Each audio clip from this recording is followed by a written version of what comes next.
Assalamualaikum warahmatullahi wabarakatuh. Perkenalkan, nama saya Rifkan SSIMT, merupakan salah seorang dosen pada program studi Teknik Perminyakan, Departemen Teknik Kebumian, Fakultas Teknik Universitas Syah Kuala. Saya bergabung dengan Universitas Syah Kuala pada tahun 2019 di program studi Teknik Geologi dan berpindah home base ke program studi Teknik Perminyakan pada tahun 2025 sampai dengan saat ini. Saya menyelesaikan program studi S1 pada program studi Ilmu Fisika di Universitas Syah Kuala dan kemudian melanjutkan pendidikan S2 pada program studi Teknik Geologi di Universitas Pembangunan Nasional Veteran Yogyakarta. Adapun penelitian saya berfokus pada topik gunung api, geologi panas bumi, dan energi terbarukan. Pada kesempatan kali ini, izinkan saya mendeskripsikan salah satu mata kuliah yang saya ampu pada program studi Teknik Geologi Universitas Syah Kuala sebagai salah satu syarat sertifikasi dosen tahun 2026 pada unsur pernyataan diri dosen dalam unjuk kerja Tridharma Perguruan Tinggi. Adapun mata kuliah yang akan saya deskripsikan adalah mata kuliah vulkanologi. Mata kuliah ini diampu oleh tim teaching dan terbagi dalam dua kelas.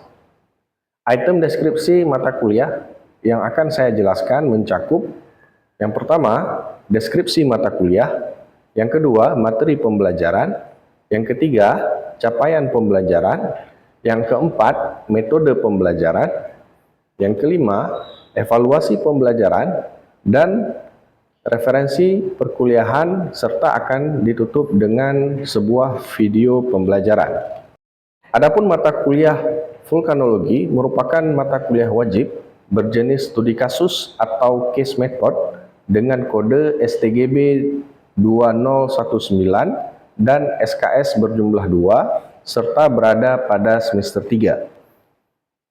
Adapun materi yang dibahas pada mata kuliah ini berkaitan dengan gunung api seperti struktur gunung api, morfologi gunung api, jenis letusan, hubungan tektonik dan vulkanisme, konsep vulkanosatigrafi, produk vulkanisme, diferensiasi magma, sistem panas bumi hingga mitigasi bencana gunung api.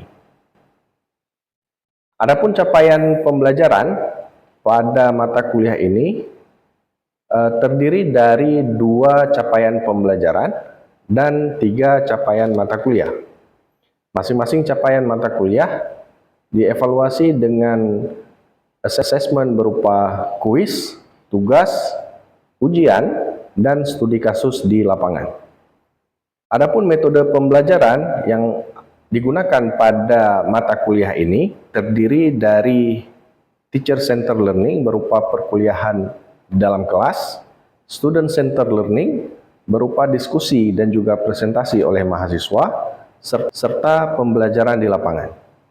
Khusus untuk pembelajaran di lapangan dilakukan dengan mengamati singkapan geologi gunung api langsung di lapangan dan dikonversi menjadi 2 pertemuan, yaitu pertemuan 6 dan 7 pada topik pemetaan geologi 1 dan 2. Adapun referensi yang kami gunakan pada mata kuliah ini, yang pertama yaitu Volcanic Succession yang dikarang oleh Chas and Wright pada tahun 1988, dan kemudian buku yang berjudul Pyroclastic Rocks yang dikarang oleh Fisher dan Schmink pada tahun 1984, serta beberapa jurnal penelitian yang kami hasilkan selama menjadi dosen di Universitas Syah Kuala. Video pembelajaran di akhir deskripsi ini merupakan contoh pembelajaran minggu keempat dengan tema batuan piroklastik. Pembelajaran tersebut berkorelasi dengan CPMK 318 yang merupakan bagian dari CPL 04. Pada CPMK tersebut, mahasiswa diminta untuk mampu mengidentifikasikan produk vulkanisme dan karakteristiknya masing-masing, serta memahami konsep vulkanostratigrafi.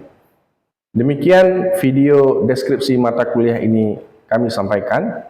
Terima kasih atas segala perhatiannya. Wassalamualaikum warahmatullahi wabarakatuh. Demikian. Baik, Assalamualaikum warahmatullahi wabarakatuh. Ya, apa kabar semuanya? Baik ya. Masih semangat? Semangat ya. Harus semangat ya. Spanyol udah menang ini. Ya. Baik, bertemu lagi dengan saya di mata kuliah vulkanologi. Ya. Mata kuliah ini merupakan mata kuliah basic di teknik geologi ya, berbicara tentang produk vulkanisme, proses vulkanisme, dan genetik ya dari batuan-batuan yang berasal dari gunung api, kemudian juga pemetaan geologi di daerah gunung api ya, dan seterusnya seperti RPS yang sudah saya berikan di awal pertemuan di minggu pertama ya. Nah, kira-kira ada yang tahu kenapa ya di geologi kemudian kita perlu dibahas juga ya topik tentang gunung api ini ya. Ada yang bisa memberikan pendapat di sini ya. Nah, seperti di petrologi ya, kita sudah dapatkan di semester pertama atau di semester kedua ya. Nah, kita di geologi setidaknya mempelajari 3 jenis batuan ya, batuan beku, ya, batuan sedimen, dan batuan metamorf. Nah, di produk vulkanik ini, di vulkanologi kita mempelajari salah satunya nanti batuan beku ya, yang menjadi salah satu dari 3 batuan utama ya di dalam geologi. Nah, mata kuliah ini terdiri dari 2 SKS ya, dengan 2 capaian pembelajaran. Nah, untuk hari ini yang berkaitan dengan batuan piroklastik ini masuk ke dalam capaian mata kuliah yang kedua ya. Di sini kalian harus mampu mengidentifikasi ya, menjelaskan karakteristik dari produk vulkanisme, yaitu batuan piroklastik di sini.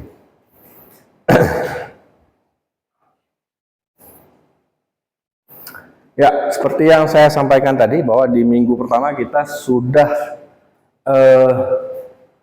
berbicara atau berdiskusi tentang salah satu produk vulkanik ya, yaitu batuan lava ya. Nah, di sana kita sudah berbicara tentang sifat kimia ya dari batuan lava yang mungkin ya dikeluarkan saat erupsi gunung api. Kemudian di sana juga sudah berbicara tentang klasifikasi batuan vulkanik ataupun batuan plutonik ya. Nah, juga kita sudah melihat kemarin beberapa genetik ya dari batuan lava seperti aliran, kemudian ada juga dome ya atau kubah lava kita sebut. Nah, ya mungkin sebagai refreshing ya, saya ingin menanyakan ke mahasiswa ya, ada yang masih ingat di minggu lalu kita bagaimana cara kita membedakan sifat kimia dari batuan vulkanik ini dari segi warnanya? Ada yang mau memberikan pendapat? Ya, silakan.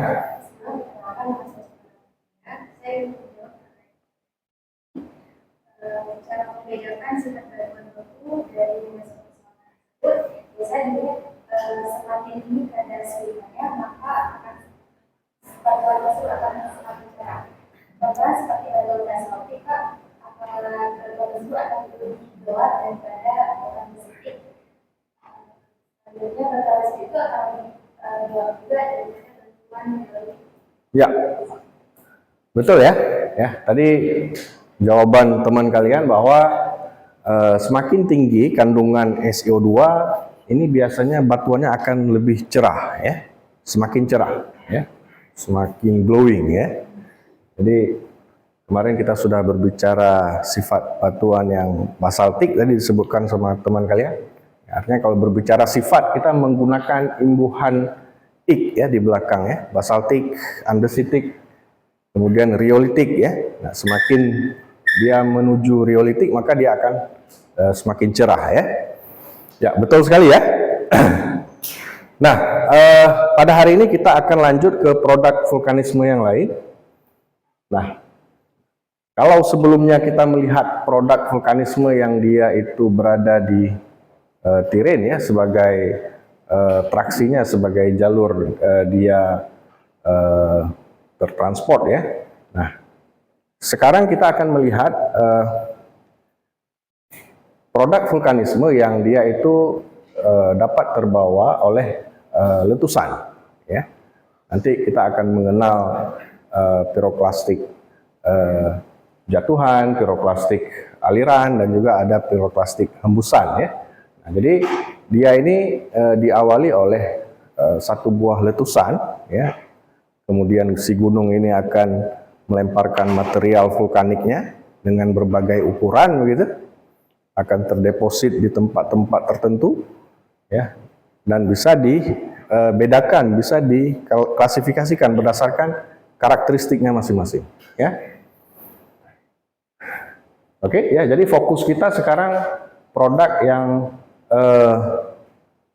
dimulai oleh letusan ya, letusan gunung api. Ya.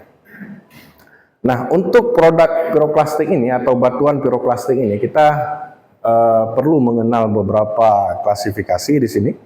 Nah, yang pertama ada klasifikasi berdasarkan ukuran butir ya di sini di sebelah kanan berdasarkan Fisher dan Smith ya. Pertama kali diajukan di tahun 1966 dan juga Smith di tahun 1981 ya.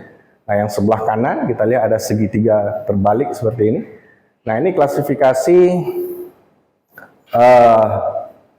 batuan piroklastik ya berdasarkan perbedaan ukuran butir ya. Nah, di sini ada sisi yang di bawah ini ukuran blocks ya, lebih besar dari 64 mm. Kemudian ada ukuran lapili 2 sampai 64 mm. Oke. Nah, kemudian ada ukuran debu ya, yaitu kurang dari 2 mm. Nah, di sini bisa kita lihat bahwa kita bisa membedakan dia berdasarkan ukuran butir nanti ya. Kalau dia dominan dengan ukuran butir yang lebih besar dari 64 mm ya, diameter kita hitung, maka dia masuk ke dalam piroklastik breksi di sini. Ya, atau bisa juga aglomerat. Nah, dia masih ingat aglomerat ya di awal ya, kita sudah sampaikan ya. Nah, dia punya ukuran butir yang lebih besar dari 24 mm.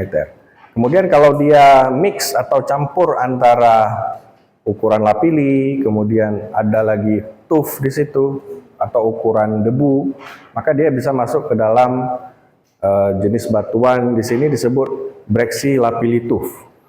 Nah, gitu juga yang lain tergantung dari ukuran butirnya. Kalau dia lebih dekat ke sini lapili stone di sini disebutkan ya. Atau memang kalau semuanya dia halus sekali ya kita bisa mengklasifikasikan dia ke dalam tuff. Ya, nanti kita lihat fisiknya seperti apa. Nah, ini kita belajar dulu klasifikasinya. Nah, kemudian tuff ini bisa dibagi-bagi lagi ya. Tuff bisa dibagi-bagi lagi seperti apa? Ya, dari kandungan fragmennya, kemudian dari kandungan kristal, sini bisa berupa mineral, kemudian yang terakhir dari gelasnya. Ya, gelas itu material yang cepat sekali membeku, halus sekali, dan biasa dia berkilau ya. Nah, di sini dibagi lagi tuff yang di sini, kemudian bisa kita bagi lagi menjadi litik tuff. Kalau dia mengandung fragmen di dalam tuffnya tadi, Kemudian bisa juga menjadi vitrik tuff kalau kita menemukan banyak gelas ya di dalam tuffnya. Nah, di sini ya secara simplifikasi bisa kita bedakan langsung di lapangan ya kalau dari ukuran butir ya. Tapi kalau untuk yang segitiga yang di sini ya mostly kita membutuhkan bantuan mikroskop ya untuk melihat lebih detail jenis tuffnya seperti apa. Ya. Nah, kemudian ada juga klasifikasi yang lain berdasarkan ukuran butir di sini. Ya, kalau didominasi oleh 1/16, ukuran butir 1/16 mm, maka dia akan terbentuk tuff halus. Kemudian lebih dari itu tuff kasar, hingga yang paling kasar bisa membentuk aglomerat atau breksi piroklastik. Ya. Nah, selain dari fisik tadi, ya, atau ukuran butir, ada juga klasifikasi berdasarkan komposisi kimia, ya. Nah, ini tentu sudah menggunakan metode yang lebih maju, ya. Ada XRF di situ, ya. Ada XRD, ya. Nah, dari situ kita bisa mengklasifikasikan nanti ada rheolitic tuff, ada dacitic tuff, ya. Nah, ini semuanya diklasifikasikan berdasarkan kandungan SiO2-nya, ya. Oke.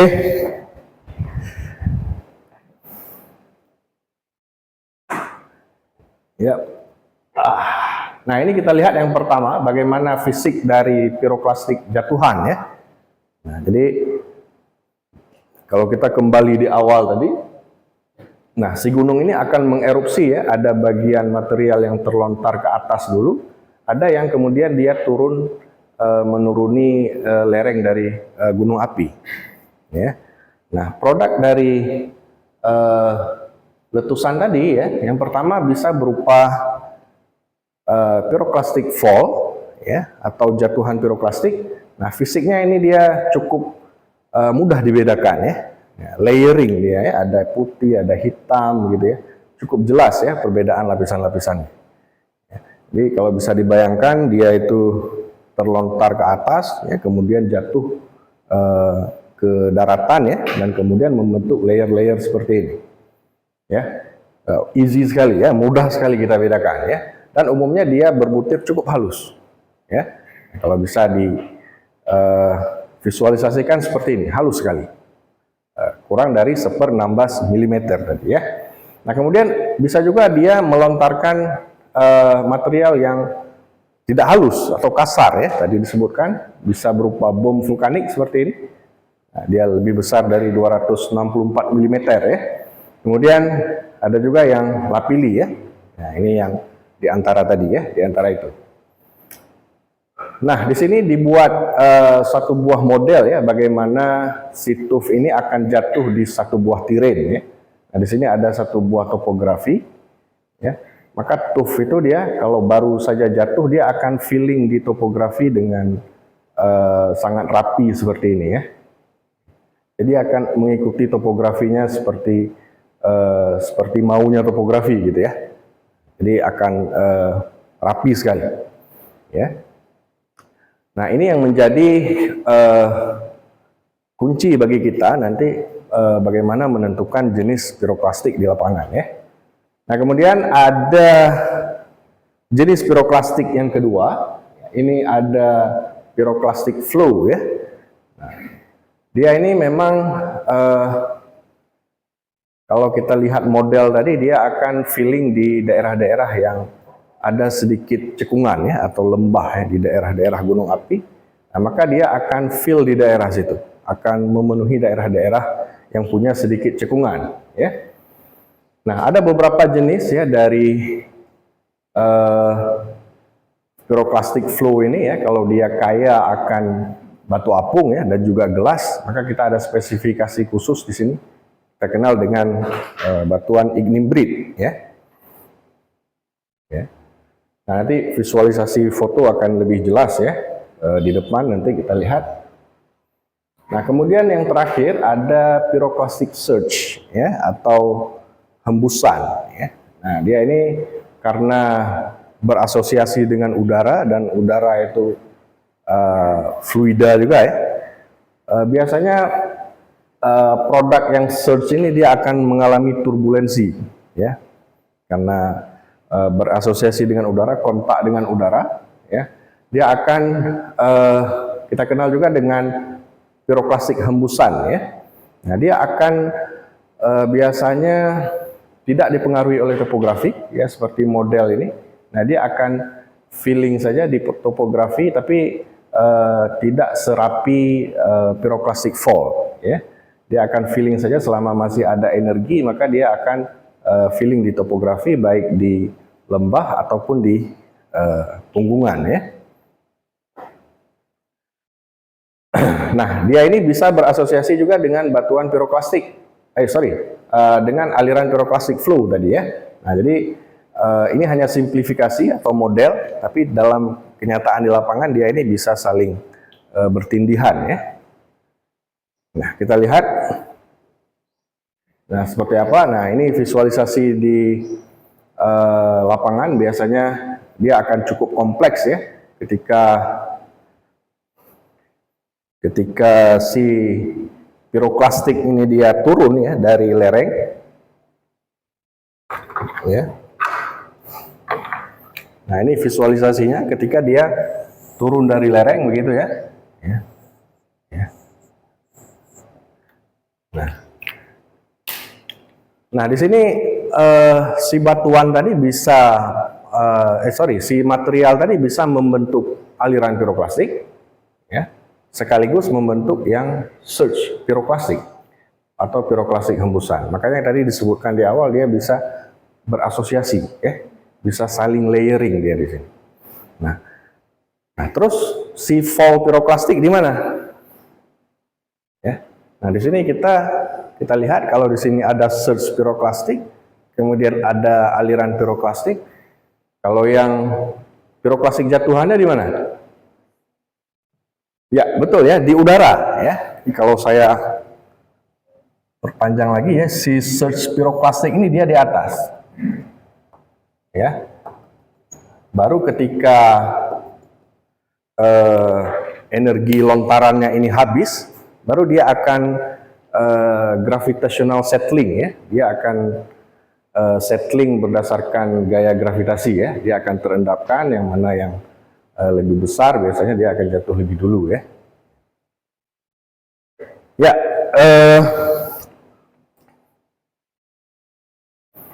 sampai di sini ada yang ingin ditanyakan? Oh ya, silakan.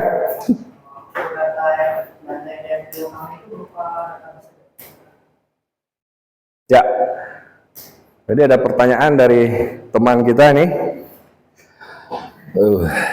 Sambil duduk, ya. Ya, ada pertanyaan dari teman kita. Sebenarnya di lapangan tadi kita belajar teori, ya, banyak melihat model di belakang ini. Sebenarnya data apa saja yang kita ambil di lapangan, ya? Ya, ini bagus pertanyaannya, ya. Jadi tidak hanya membayangkan bagaimana teori di textbook, ya, tapi juga kondisi di lapangan ini seperti apa, ya. Nah, ini ya kebetulan mungkin bisa dijawab dari slide ini, ya. Nah, ini salah satu daerah di Lam Teba, ya, gunung api purba cukup terkenal di Aceh, gitu, ya. Sudah paleovulkano, sudah mati. Ya. Namun produk piroklastiknya masih bisa kita lihat di pantai Ujung Bate, di sekitaran pantai Ujung Bate, ya, di sebelah kanan kalau dari sini. Jadi kembali ke pertanyaan teman kita tadi, ya, apa yang bisa kita lakukan di lapangan atau data apa yang kita ambil di lapangan, ya. Ya, tentu di lapangan kita berbekal konsep bagaimana mendefinisikan batuan secara megaskopis, ya. Jadi konsepnya sederhana, bagaimana kita mendeskripsikan warna, ya, kemudian tekstur dan juga struktur. Ya, jadi hanya 3 komponen, dari warna, tekstur, dan struktur. Ya. Nah, dari warna kita lihat yang seperti teman kita jawab tadi, ya, bahwa dari warna itu bisa menentukan sifat kimia dari batuan, ya. Nah, jadi bisa dia lebih gelap, mungkin kandungan mineral maficnya lebih tinggi, ya, atau dia lebih cerah. Biasanya mineral felsiknya akan lebih banyak, ya. Nah, kemudian apalagi begitu ya, selain megaskopis tadi, ya, kita juga jangan lupa mengambil sampel atau sampling batuan di sini, ya. Nah, sampling batuan kemudian bisa dianalisis lebih lanjut secara mikroskopis di laboratorium nanti, ya, supaya nanti lebih jelas klasifikasi yang akan kita gunakan, ya, untuk menentukan jenis batuannya seperti apa. Nah, di lapangan kita juga dituntut, ya, untuk bisa mendeskripsikan batuan dengan baik, ya, sehingga nanti di base atau di rumah, ya, kita bisa membuat profil-profil seperti ini, ya, berdasarkan aspek megaskopisnya. Ya, mungkin kita menemukan beberapa produk, di bawah ada yang lebih halus, kemudian ada yang lebih kasar, dan seterusnya. Ya. Nah, ini salah satu kegiatan yang baru saja kita laksanakan di Ujung Bate, ya, dalam waktu itu berkaitan dengan pemetaan geologi, ya, dan juga penggunaan alat-alat geofisika, ya, untuk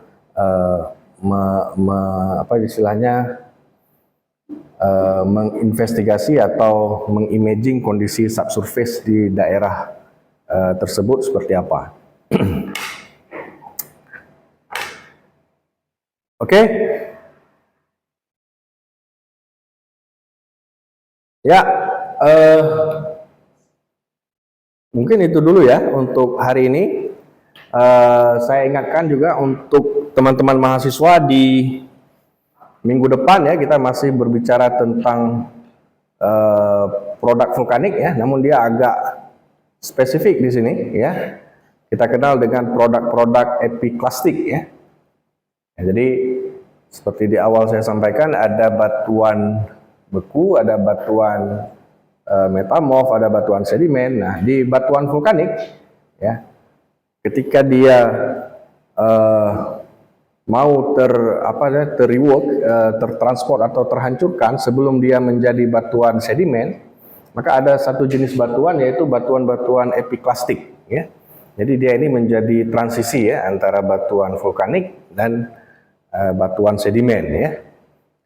Nah, sekarang sudah mudah sekali untuk mencari bahan, ya. Saya akan kirimkan sebagian bahan nanti di WA Group, silakan dibaca-baca, ya. Atau kalian juga secara mandiri boleh cari buku-buku referensi yang berkaitan dengan produk epiklastik, ya. Oke, ya, secara kesimpulan berarti setidaknya kita hari ini ada belajar beberapa hal khusus batuan piroklastik ini.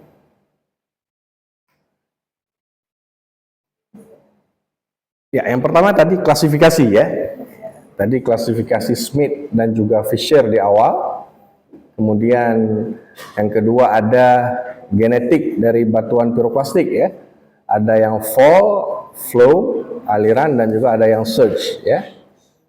Nah, ya, klasifikasi kimia satu lagi, ya. Ya, betul, ya. Jadi berbeda klasifikasi, maka juga berbeda, ya, pendekatan yang dilakukan untuk klasifikasi tadi, ya. Ya, bagus sekali, ya. Ya, saya rasa cukup menangkap, ya, perkuliahan kita pada hari ini. Oke, sebelum kita tutup, saya ingatkan ke teman-teman mahasiswa juga jangan lupa belajar, ya, di rumah, ya, tidak mesti di sini, karena sebenarnya SKS itu 50 menit itu belajar di kelas, selebihnya 50 menit kita juga perlu belajar mandiri, ya. Ya. Baik, cukup sekian, ya, pertemuan kita hari ini. Sampai ketemu minggu depan. Lebih dan kurang saya mohon maaf. Assalamualaikum warahmatullahi wabarakatuh. Waalaikumsalam.